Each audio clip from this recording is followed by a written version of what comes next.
शांति। आज 14 नवंबर 2022 भारत में सोमवार है। Today is 14th November 2022 and it's Monday in Bharat. आज की मुरली का जादुई रहस्य स्वयं को प्रेरणा देने के लिए magical secrets of today's Murli for motivating the self. आज की पूरी साकार मुरली और मम्मा की मुरली बहुत स्पष्ट करती है कि इस समय मनुष्य आत्माओं के दुख का कारण क्या है और उसका समाधान क्या है। एक एक शब्द मुरली का बहुत बहुत अटेंशन से सुनना, उसके ऊपर मनन चिंतन करना है तो हमारी बुद्धि में प्रकाश आ जाता है, जिसको भक्ति मार्ग में कहते हैं दूध का दूध और पानी का पानी। सब प्रश्न समाप्त हो जाते हैं।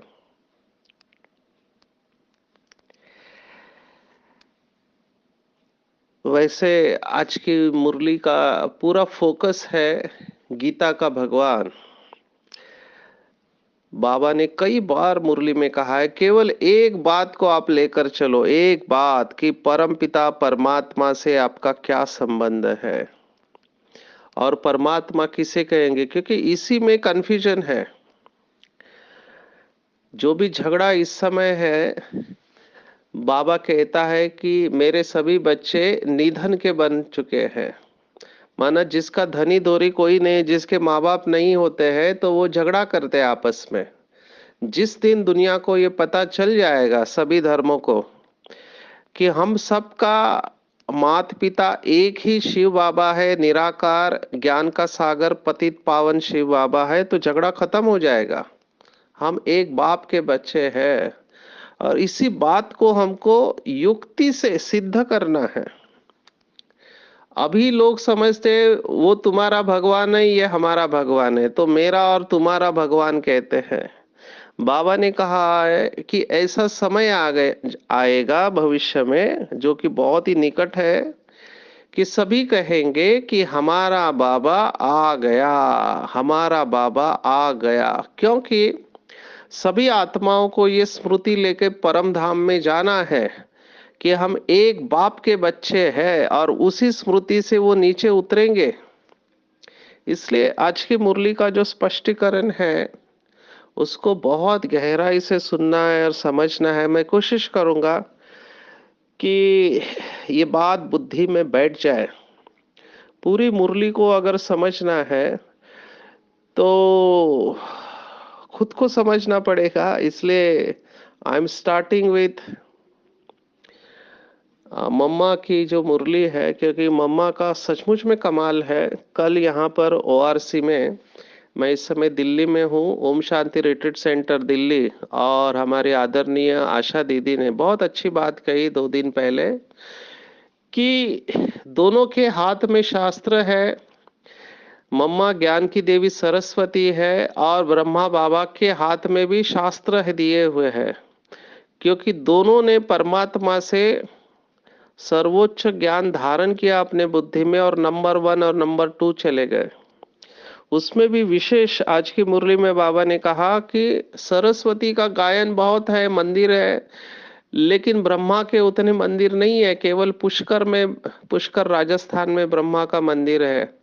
तो मम्मा है छोटी माँ और बड़ी माँ है ब्रह्मा, क्योंकि भगवान ने ब्रह्मा को अडॉप्ट करके, है ना, सभी की रचना की है। हम सब बाबा के बच्चे मुख से पैदा हुए, मुख वंशावली कहते हैं, और बाकी सब लोग जो होते हैं वो कुख से पैदा होते, तो उनको कुख वंशावली कहते। सबसे पवित्र रचना है ज्ञान के द्वारा जन्म होना, जिसको आध्यात्मिकता में द्विजा, द्विजा माना दूसरा जन्म कहते हैं। या ज्ञान के द्वारा हुआ जन्म कहते हैं, जो शास्त्रों में बताया है। कई लोग मुंह से पैदा हुए, कई कान से पैदा हुए, कई हाथ से पैदा हुए। अभी कान, हाथ, मुंह से कैसे पैदा होते हैं? तो मुख से जो ज्ञान दिया, उसके द्वारा जिनका जन्म हुआ तो उनको कहा मुख वंशावली। किसी के कान के ऊपर ज्ञान पड़ा तो कान के द्वारा पैदा हुए। कई लोग सेवा करते करते बाबा के बच्चे बन गए तो हाथों के द्वारा पैदा हुए। तो इस सब के पीछे आध्यात्मिक रहस्य है। हम सबसे पहले मम्मा की बात लेते हैं। मम्मा ने कहा कि जो भक्ति मार्ग में कहावते हैं कि आत्मा परमात्मा अलग रहे बहुकाल, सुंदर मेला कर दिया जब सदगुरु मिला दलाल। अब ये मेरे हिसाब से बहुत इंपॉर्टेंट बात है। बेसिक बिलीफ भक्ति मार्ग में मम्मा ने बहुत अच्छी तरह से समझाया कि आत्मा और परमात्मा, तो आत्मा सो परमात्मा। अभी किसी ने कह दिया आत्मा ही परमात्मा है तो लोगों ने मान लिया। अभी ये क्यों कहा, किस भाव में कहा, उसको छोड़ दिया है, बस शब्द को पकड़ लिया है। तो आत्मा सो परमात्मा क्यों कहा, उसके पीछे भी राज है। फिर लोगों ने अपना अपना स्पष्टीकरण दिया। तो हमने कल देखा था कि यथार्थ शब्द है आत्मा सो परमात्मा की संतान। दूसरा स्पष्टीकरण है आत्मा सो परमात्मा क्यों कहा, क्योंकि कई बच्चे बाप जैसे दिखते हैं। अभी ब्रह्मा बाबा का बेटा नारायण दादा, उनका चेहरा एकदम ब्रह्मा बाबा समान है। तो कहते हैं ना, ये तो जैसे बाप के ऊपर गया है, बाप जैसा ही है, पर बाप जैसा और बाप दोनों में फर्क है। तो बाप बाप होता है, बच्चा बच्चा होता है, इसलिए कहा आत्मा सो परमात्मा, लेकिन है दोनों अलग। तीसरा किसी ने कहा वो पहचान नहीं पा रहे क्योंकि खुद को अभी तक रियलाइज नहीं किया। जिस दिन रियलाइज करेंगे तो पता चलेगा कि आत्मा सो परमात्मा है। अभी इसका भी स्पष्टीकरण है। जिस समय अनुभव होता है कि आत्मा भी बिंदी है और परमात्मा भी बिंदी है, तो आत्मा सो परमात्मा का एक अर्थ ये भी ले सकते हैं कि वो भी बिंदी है, हम भी बिंदी है। तो रूप में हम दोनों समान है लेकिन गुणों में तो फर्क है। कहाँ वो सागर और कहाँ हम स्वरूप, कहाँ नदी और कहाँ सागर, बहुत फर्क है। सागर विशाल होता है, अमर्याद होता है, और नदी का साइज, सबसे बड़ी नदी मैंने देखा ब्रह्मपुत्रा है, बहुत बड़ा तालाब की तरह है, लेकिन है अल्टीमेटली नदी। वो सागर के साथ तुलना नहीं हो सकती उसकी।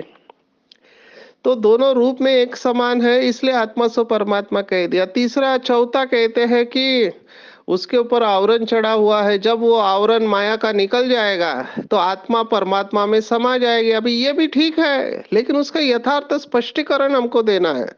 हर बात भक्ति मार्ग की ठीक है, सिर्फ उसका यथार्थ स्पष्टीकरण देना आना चाहिए कि लीन हो जाती है तो कैसे लीन होती है। अभी एनर्जी तो समाप्त हो नहीं सकती, अविनाशी है आत्मा, तो परमात्मा के प्यार में लीन हो जाती है। तो इस तरह से भक्ति मार्ग के बिलीफ को अच्छी तरह से हमको बहुत प्यार से युक्ति से समझाना चाहिए। तो जब हमारे अंदर जो माया का आवरण चढ़ा है, जो भगवत गीता में भी तीसरे अध्याय में कहते हैं ना, हमने देखा यथाल बेना आवृतो। तो ये श्लोक हमने देखा कि कैसे अ, अग्नि भी धुएं से कवर किया जाता है, गर्भ होता है वो जेर से कवर होता है, या दर्पण होता है वो मैल से ढका हुआ रहता है। ऐसे ही आत्मा के ऊपर भी माया का आवरण चढ़ा हुआ है। परफेक्ट बात है। तो इसी के साथ अ- अहम ब्रह्मास्मि, इसको भी हम ले सकते हैं। वो एक्चुअली अहम ब्रह्मास्मि नहीं है, अहम ब्रह्म निवासी है। तो ब्रह्मास्मि कहा और ब्रह्म निवासी कहा, तो मैं आत्मा ब्रह्म में रहने वाली हूँ। अभी शिवो अहम भी गलत है, शिव हम के जगह पे शिव संतानो अहम, ये भी बात ठीक है। तो हमको युक्ति से इसका अर्थ समझाना चाहिए। आज बाबा ने कहा है कि मुझे केवल एक बात के कारण इतनी बड़ी नॉलेज देनी पड़ती है कि गीता का रचयिता निराकार परमपिता परमात्मा है, ना कि देहधारी श्री कृष्ण। इसी एक बात को सिद्ध करेंगे तो आप जीत जाएंगे, और इसके लिए भिन्न भिन्न युक्तियां निकालनी है। तो अभी हम स्टेप बाय स्टेप जाएंगे और लौकिक श्रीमद् भगवत गीता को ही देखेंगे।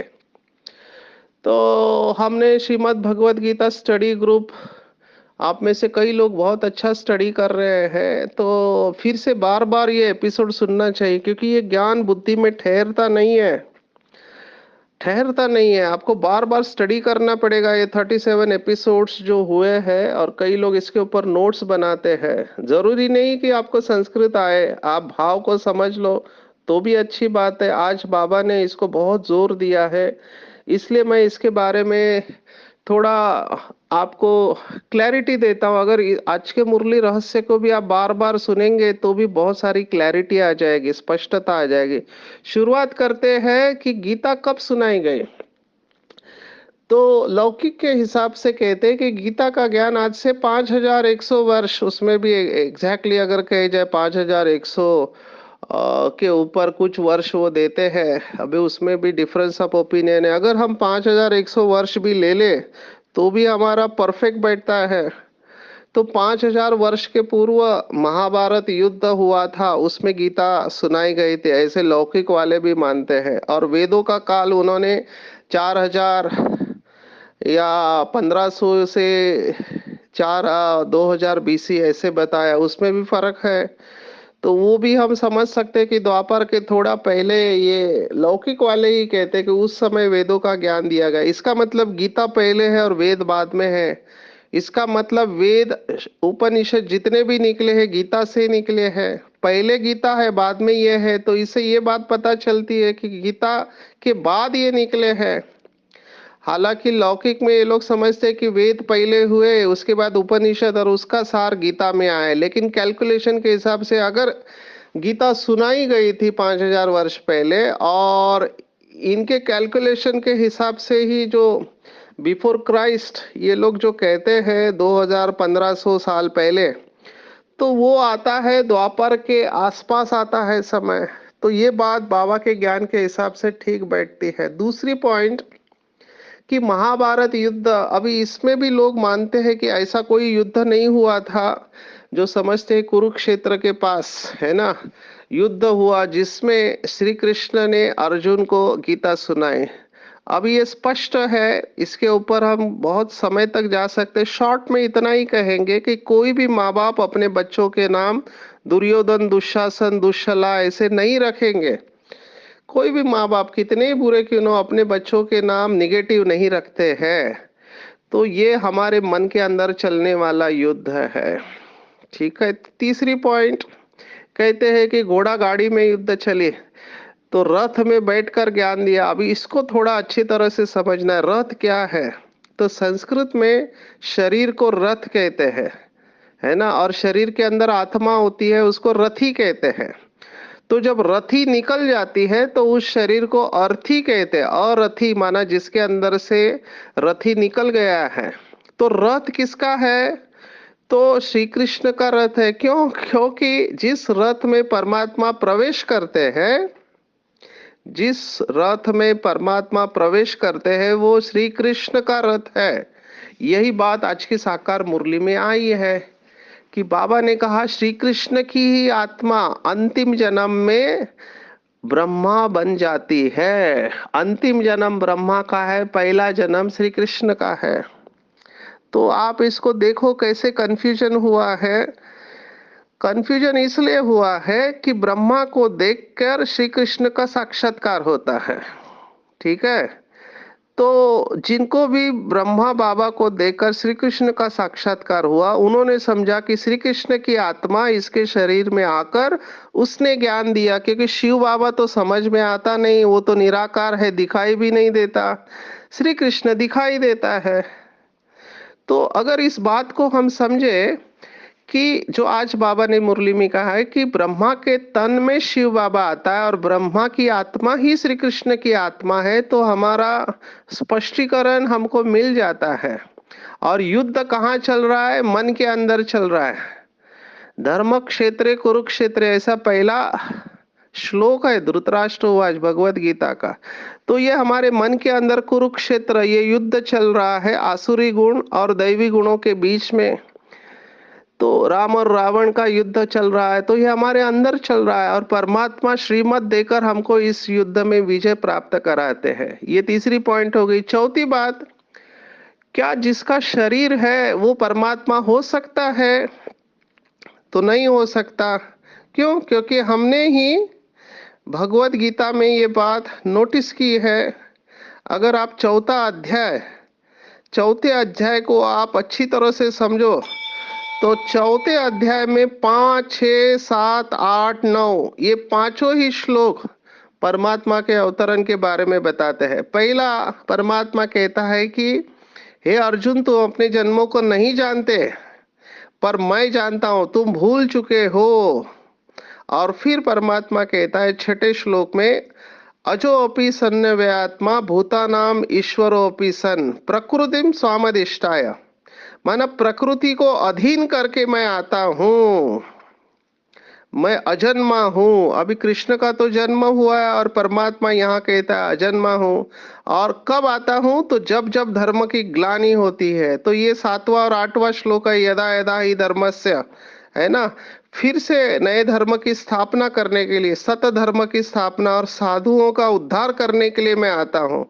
और 9वें श्लोक में कहता है, जन्म कर्म च में दिव्यम यो वेत्ति तत्वता, कि मेरे जन्म और कर्म दोनों दिव्य है, साधारण देहधारी की तरह नहीं है। अभी क्या फर्क है? तो श्री कृष्ण को गर्भ से जन्म होता है, नंबर 1। शिव बाबा गर्भ में जाता नहीं है। बाबा ने तो बहुत अच्छा कहा कि मैं गर्भ में क्यों जाऊं, और मैं पतित गर्भ में क्यों जाऊं, गर्भ जेल में, क्योंकि वहां सजा होती है। मैं क्यों सजा भुगतूं, मैंने कोई कर्म ही नहीं किए हैं।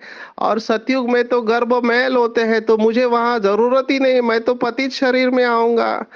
तो कृष्ण का जन्म गर्भ महल में होता है और शिव बाबा पतित शरीर में परकाया प्रवेश करता है, प्रकृतिम स्वामदिष्टाय।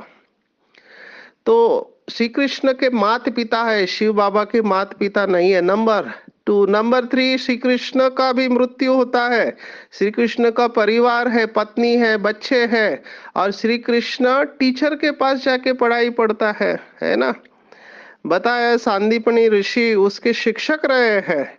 तो ये सब बातें परमात्मा के साथ बैठती नहीं है, क्योंकि परमात्मा का कोई माता पिता नहीं है, परमात्मा का कोई शिक्षक नहीं है, और परमात्मा गर्भ से जन्म नहीं लेता है। और अगर आप गहराई से देखो तो हमने ये भी देखा है कि परमात्मा ने 9वें अध्याय में बताया कि मैं कहाँ रहता हूँ। तो न शशांक न पावका, है ना।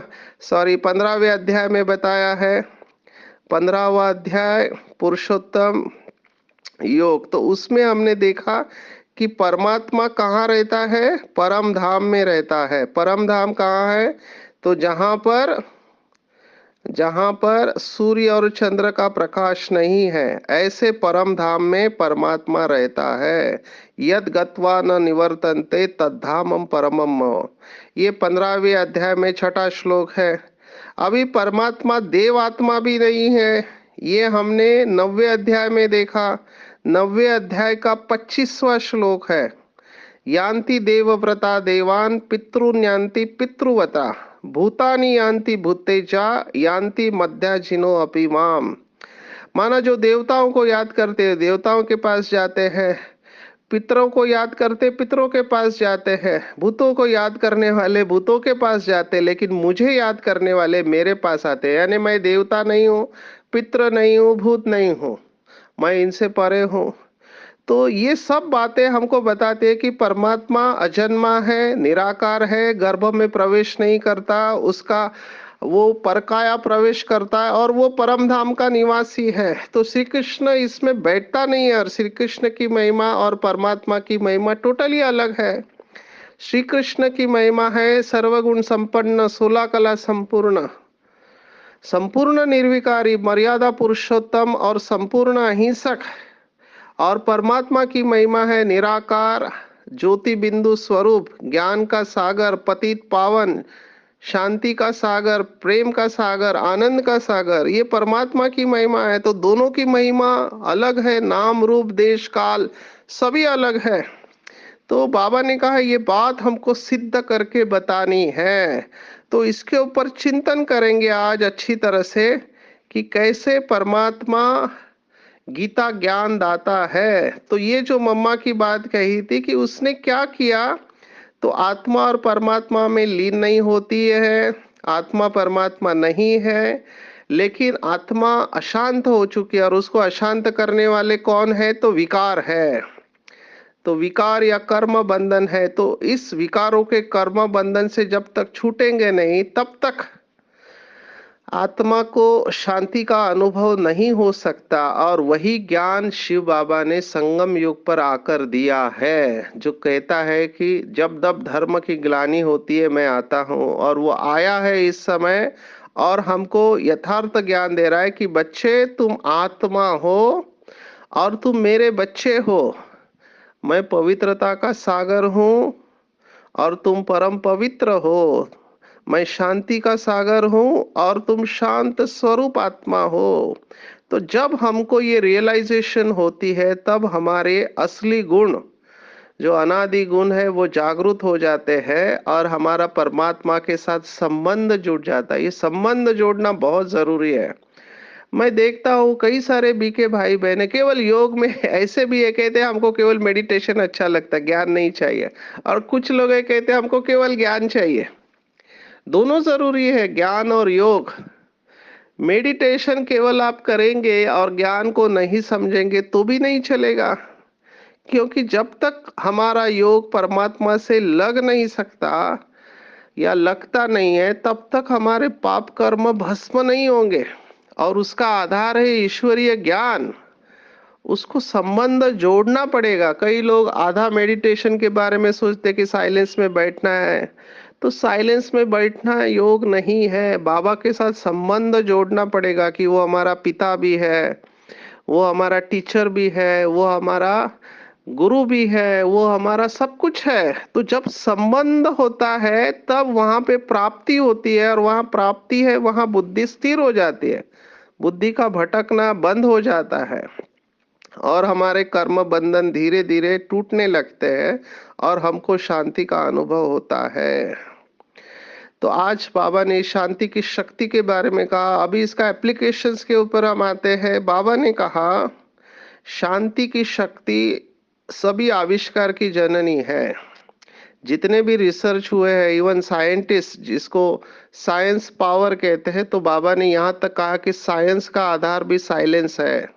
जितना जितना हम साइलेंस में जाएंगे या शांति की शक्ति हमारे अंदर से जागृत होते जाएगी, तो हम असंभव को भी संभव कर सकते हैं। तो बाबा ने कहा जैसे ही हमारे अंदर की शांति की शक्ति जागृत होती है, तो क्या होता है कि वो लोग कहते हैं परमात्मा हजारों सूर्यों से तेजोमय है, और हम अनुभव से कहते हैं कि शांति की शक्ति से स्नेह के सागर में समा गए।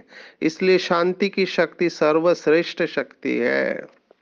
और अनुभव से आपको बता रहे कि जितना जितना हम साइलेंस में जाएंगे, हमको अनुभव होने लगता है कि शांति में सब कुछ समाया हुआ, everything is there in silence.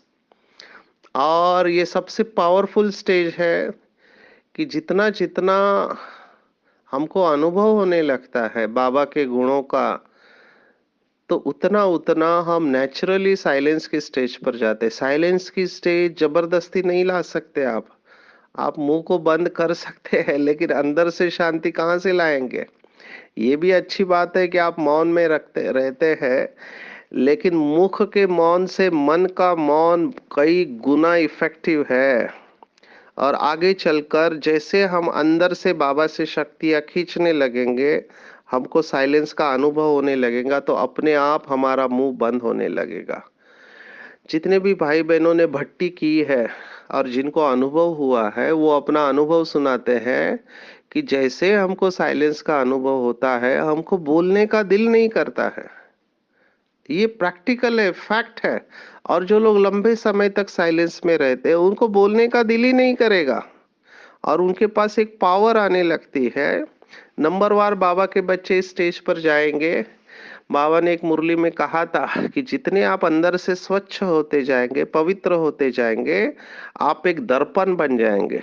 दर्पण दर्पण के सामने कोई भी आता है तो वो रिफ्लेक्ट हो जाता है। आपके पास ये सिद्धि आएगी कि सामने वाले के मन के भावों को आप जान पाएंगे, आप स्पष्ट देख पाएंगे कि सामने वाले के मन में क्या चल रहा है। और ये बहुत जरूरी है, क्योंकि जैसे ड्रामा आगे बढ़ रहा है, वृत्तियों में भारीपन है, टेंशन बढ़ते जा रहा है, और जो रावण के वशीभूत आत्माएं हैं, तो उनके द्वारा बहुत सारी बातें होने लगेंगी और बहुत सारी ऐसी आत्माएं हैं जिनके अंदर अशुद्ध कामनाएं होगी, वो पूर्ण करने की कोशिश करेंगी। तो ऐसे समय पर हमारे अंदर साइलेंस की शक्ति होना बहुत जरूरी है। जितनी जितनी साइलेंस की शक्ति होगी, जिसको बाबा ने और मुरली में कहा कि बुद्धि की लाइन क्लियर होगी, तो हमको सही समय पर टचिंग आएगी बाबा की कि अभी ऐसे करो, अभी ऐसे करो, अभी इधर जाओ। तो इसके लिए बहुत अंदर से क्लियर और शांत रहना जरूरी है। इसको कहा है क्लीन एंड क्लियर इंटेलेक्ट। तो ये शांति की शक्ति को हमको बढ़ाना है, तो हम असंभव से संभव कार्य करने लगेंगे और निर्माण का कार्य हमसे होने लगेगा। कल एक बहुत अच्छा सेशन यहाँ पे हुआ, वैल्यूज फॉर लाइफ सीरीज हम कंडक्ट करते हैं बाबा के बच्चे। तो उसमें हमारे विदेश के भाई माइक जॉर्ज ने बहुत अच्छा सुनाया कि कैसे क्रिएटिव बन सकते हैं, रचनात्मक क्रिएटिविटी। और क्रिएटिविटी या रचनात्मक कहाँ से आते हैं? साइलेंस से आता है। और जितना जितना हम सोल कॉन्शियस होते जाएंगे या कॉन्शियसनेस में जाएंगे, जैसे उन्होंने कहा कि every thought is a creation. अब ये समझना थोड़ा हर एक के बस की बात नहीं है, इसको अच्छी तरह से समझो। हर संकल्प रचना है। और सबसे बड़ा स्वमान जो मुझे भी लगता है वो है मास्टर क्रिएटर या मास्टर रचयिता। क्योंकि हर क्षण आप चाहो नहीं चाहो, वेदर यू एक्सेप्ट इट और don't accept it, we are creating. थोड़ा इसको फिर से समझो।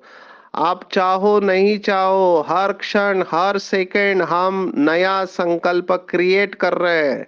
अभी हो क्या रहा है कि हम जो भी ये संकल्प क्रिएट कर रहे हैं, अनफॉर्चुनेटली दुर्दैव से पिछले दिन के संकल्प ही आज 85% थॉट होते हैं।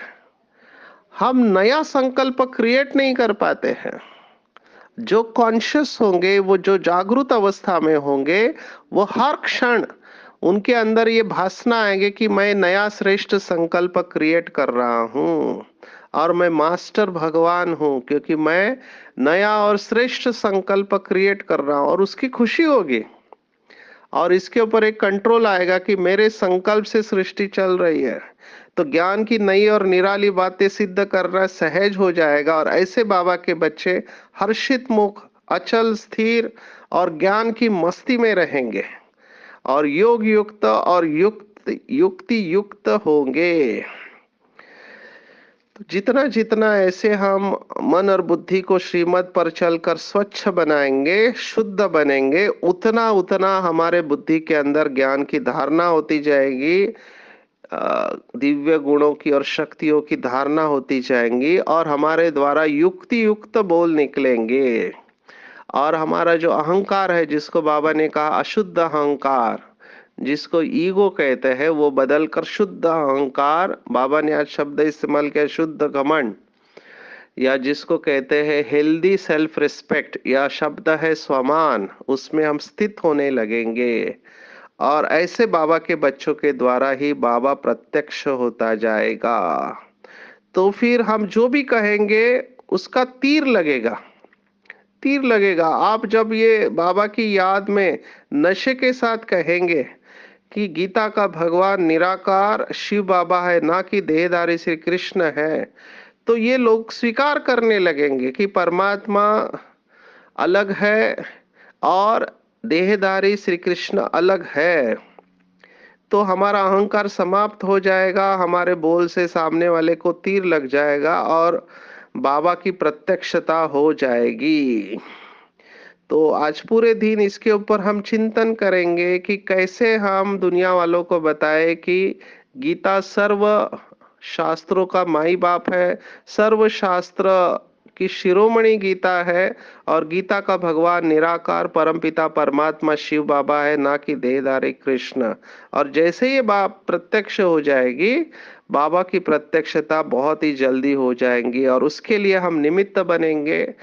तो अपने आप को रियलाइज करना है कि मैं शरीर से भिन्न चैतन्य शक्ति आत्मा ईश्वर की संतान हूँ, आदि अनादि पवित्र हूँ और जैसे ये रियलाइजेशन हमारा होते जाएगा, उतना बाबा के साथ योग लगता जाएगा, शांति की शक्ति हमारे अंदर आते जाएगी और हमारे संकल्प, बोल और कर्म के द्वारा बाबा प्रत्यक्ष होने लगेगा।